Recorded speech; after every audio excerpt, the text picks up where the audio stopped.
오공수 영어입니다. 오늘은 26학년도 수능 34번 수험생들에게는 이게 무슨 얘기지? 멘붕. 정말 어렵다. 이렇게 느꼈던 34번 문항 문제풀이 해설을 시작하도록 하겠습니다. 자, 먼저 34번 문제풀이를 시작하기 전에 여러분들이 반드시 아셔야 될 것은 이 문제는 반드시 글의 구조로 문제를 푸는 것이 포인트다. 글의 구조로 내용을 파악해서 푸는 것이 포인트다. 이걸 꼭 기억해 주시기 바랍니다. 글의 구조를 잘 파악하시려면 뼈대 중심의 해석을 잘 하셔야 됩니다. 뼈대 중심의 해석을 잘 하셔야 됩니다. 평소에 연습하셔야 됩니다. 그리고 글의 전개 방식도 어느 정도는 할 줄 아셔야 됩니다. 자, 문제풀이 들어가겠습니다. 먼저 첫 줄부터 뼈대 중심으로 읽어보겠습니다. 첫 줄 이렇게 되어 있습니다. 칸트라는 사람이 법을 정의했습니다. 뭐라 했냐면 법이란 평화와 안전의 보장이다. 뿐만 아니라 자유의 보장이라고 했습니다. 다시요. 칸트는 뭐라 했습니까? 법이란 평화와 안전의 보장이라고 했습니다. 뿐만 아니라 자유의 보장이다. 이렇게 얘기했습니다. 다음 문장에서 그는 믿었다라고 했습니다. 그는 당연히 누가 될까요? 칸트가 되겠죠. 자, 그래서 칸트는 뭐라고 믿었는가 봤더니 블라블라블라 얘기하다가 마지막에 이렇게 얘기합니다. 이와 같은 프레임워크는 역시 법을 상징합니다. 이와 같은 프레임워크는 사람들로 하여금 조화롭게 살게 해주며 번영하게 해주며 블라블라하게 해준다라고 했습니다. 자, 그러면 여기에다가 색칠한 이유는 이 문장의 뼈대는 바로 이 파란색 부분이기 때문입니다. 자, 그렇다면 그렇게 많은 내용 중에 왜 파란색만 뼈대가 되느냐? 이게 포인트일 텐데요. 중요한 것은 이거죠. 항상 글의 전개 방식에서 알아야 될 여러 가지 원칙 중에 첫 번째 원칙이 무엇입니까? 두 번째 문장은 첫 번째 문장을 기준으로 이해하는 것입니다. 글의 연관성이 있기 때문이죠. 아무 상관없이 글은 쓰여지지 않기 때문입니다. 그래서 두 번째 문장을 기준으로 첫 번째 문장을 기준으로 두 번째 문장을 이해하는 것이 포인트다. 첫 번째 문장에서 두 번째 문장에서 겹치고 있는 부분은 바로 이 부분입니다. 평화와 안전의 보장. 그것이 바로 사람들로 하여금 평화롭게 살게 해준다는 것이죠. 누가? 법이. 물론 그 앞에 이렇게 되어 있습니다. 인간의 사회라는 것은 이성적 형태를 향해 나아가고 있다. 이런 것들이 뼈대가 아니라고 우리가 알 수 있는 것은 전개 방식의 원칙에 따라 그를 분석하기 때문입니다. 어쨌든 첫 번째 문장 법이란 칸트가 주장하기를 평화와 안전의 보장 뿐만 아니라 자유의 보장이라고 했는데 두 번째 문장에서는 평화롭게 살 수 있다, 번영할 수 있다 이런 표현을 통해서 첫 문장에 대한 부연이라는 걸 알 수 있습니다. 두 번째 문장에 그러나라는 표현이 나옵니다. 역시 블라블라블라 내용을 읽어볼 수 있습니다. 그러나 읽어보아도 마지막 부분 이렇게 나옵니다. 법이라는 것은 legal framework, 법이라는 것은 반드시 유지하고 만들 필요가 있다라고 했습니다. 이유가 뭐다? 평화를 보장하기 위해서, 평화를 확보하기 위해서 이렇게 언급되고 있습니다. 역시 이 중간에 보면 인간의 어떤 본질 얘기가 나옵니다. 그래서 생각할 수 있습니다. 글이 옆으로 좀 샜나? 이렇게 말이죠. 그러나 결국 마지막에는 평화의 확보를 위해서 법이라는 게 필요하다. 이렇게 언급되고 있습니다. 역시 첫 번째 문장에서 벗어나지 않고 있다. 중간에 그런 얘기 나오죠. 이 칸트의 믿음이라는 것은 긍정적인 인간의 본성을 기반으로 한 것이 아니라 폭력적인 측면을 기반으로 했다. 그래서 더더욱 법이 필요하다 얘기했습니다만 그런 것들은 뼈대라고 볼 수 없는 것이 우리는 반드시 첫 문장을 기준으로 두 번째 문장을 또 첫 두 문장을 통해서 또 세 번째 문장을 이해하기 때문에 여기도 뼈대는 뭐다? 평화를 확보하기 위해서 법은 반드시 필요하다.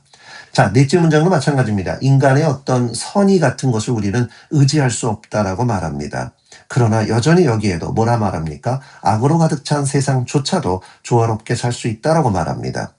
어디 안에서는? 법적 시스템 안에서는 그게 가능하다 하죠. 역시 첫 문장에서 언급되고 있는 내용에 부연 설명을 하고 있다라는 것을 쉽게 알 수 있었습니다. 자, 그렇다면 첫 문장에서 평화와 안전의 보장이다.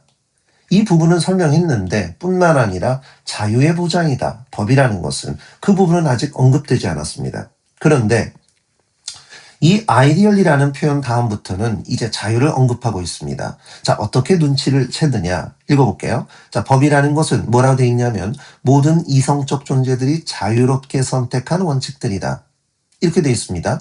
그런데 만약 이와 같은 법들이 금지를 한다면 자, 금지한다. 이것은 바로 자유와 정반대되는 내용을 가정하고 있는 것이죠.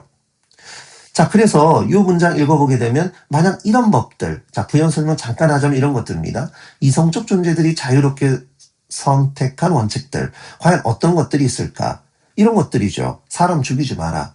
돈을 빌렸다면 갚아라. 이런 것 아니겠습니까? 이성적 존재들이 자유롭게 선택한 원칙들, 그게 법이라고 말합니다. 그런데 만약 이런 법들이 뭔가 인간들이 하고자 하는 것들을 금지하고 있다면 그런 얘기죠. 금지하고 있다면 어떤 것들을 그들이 이성적으로 어차피 하지 않을 것들을 금지하고 있다면 그렇다면 그 법은 반드시 땡땡땡일 수 없다. 이렇게 되어 있습니다. 그러면 첫 줄에서 반드시 그는 뭐라고 말하고 있습니까? 법이라는 것은 평화와 안전의 보장일 뿐만 아니라 뭐라 말했습니까? 자유의 보장이라고 했죠. 그렇다면 이 빈칸에 들어갈 내용도 이 아이디어부터 이어질 내용도 결국 법이라는 것은 자유를 보장해주고 있다. 그러면 법이라는 것은 자유를 보장한다. 이런 내용이 빈칸에 들어가야 될 것입니다. 글의 논리관계상, 글의 구조상. 그런데 여기 not이 있습니다.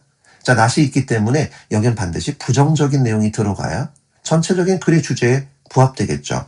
그래서 부정적인 내용이 들어간 것은 보기 5개 중에 3번밖에 없습니다. 그리고 자유라는 소재가 반드시 들어가야 되거든요. 그래서 둘 중에 하나, 1번과 3번이 정답이다라는 것을 여러분들은 눈치챌 수 있어야 됩니다. 자, 그래서 법은 자유를 보장해준다. 그런 의미가 되려면 그들의 자유를 제한하는 것으로 이해될 수 없다. 이게 포인트고요. 여러분들이 많이 오답으로 선택해서 1번은 합리적으로 제한한다는 것은 긍정적인 얘기입니다.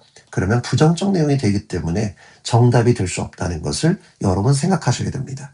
그래서 글의 구조가 중요한 것이죠. 전개 방식 뼈대 중심으로 글을 파악해야 이 글에 들어갈 내용은 전반적으로 칸트의 주장인데 법이라는 것은 자유를 보장해준다. 그런 내용이 꼭 들어가야겠구나. 그걸 살피셔야 됩니다. 빈칸을 제외한 나머지 문장이 무엇을 말하는가? 이게 빈칸 추론의 핵심 아니겠습니까? 그런 논리에 따라서 정답은 몇 번이다? 3번이 정답이다. 1번은 왜 안 되느냐? 긍정적 표현이 있어서 안 된다. 자, 5번을 정답으로 고른 친구들도 있을 겁니다. 해석이 조금 덜 됐다면 5번도 정답 체크할 수 있었습니다. 그러나 글의 전개 방식, 글의 구조를 파악한 학생은 이 빈칸에 들어갈 내용은 무조건 법은 자유를 보장해준다. 이 내용이 들어가야 되는 것입니다. 내용적으로 볼 때도요, 이렇게 되어 있습니다. 이성적 존재들이 자유롭게 선택한 원칙이 법이다라고 했습니다. 이성적 존재들이 선택한 원칙들, 죽이지 말라, 돈을 빌렸으면 갚아라. 그렇지 않겠습니까? 그런데 그런 법이 이성적으로 어차피 선택하지 않을 것들, 이성적으로 어차피 안 할 거야, 죽이지 않을 거야, 돈 빌렸으면 반드시 갚을 거야. 그런데 그거를 하는 것을 금지한다고 해서 그게 법이 자유를 제한할 수 있다라고 보질 않는다. 그런 뉘앙스가 내용적으로라도 포함이 되겠죠. 그래서 결국 빈칸에 들어갈 정답은 몇 번이다? 3번이 되겠습니다. 수험생 여러분 고생하셨습니다.